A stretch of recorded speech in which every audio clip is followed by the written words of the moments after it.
Rus kazaklarining aytishicha, G'ayratxo'ja, bitta turkman yigiti, ya'ni tekinis.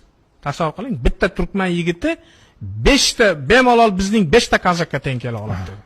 Bu nihoyatda jangovar turkiylar. Bu men qoyil qoldim. U kazaklar Fransiya o'sha hatto Fransiya Napoleon imperiyasini tormor qilganda u kazaklar. Ya'ni Napoleon kazaklarga qoyil qolgan. Qoyil qolgan. Lekin kazaklar aytganki Napoleon 20 mingta kazagim bo'lganda dunyoni olardim degan. Lekin kazaklar kazak buni aytayaptiki, bizni bitta kazakka 5 ta kazagimizga bitta turkman tekinist teng kela oladi. Albatta, mana shunday xalq.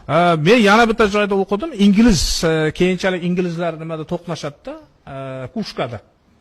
Kushkada ingliz afg'on qo'shini Rossiya qo'shini bilan to'qnashgan paytda endi ruslar tarafiga baribir og'diriladida turkman qabilalari. Boshqa iloji qolmagan. Shunda inglizlar aytgan ekanki, yaxshi ham afg'onlar bu tekinlarda emas ekan, turkmanlarda emas ekan. Hatto eng jangovar afg'on ham bularga teng kela olmaydi degan. O'sha turkmanlarga. Shunday bo'lganda biz ularni bo'ysundira olmasdik degan ma'noda. Qanday dahshat, qanday kuchli xalq bo'lgan.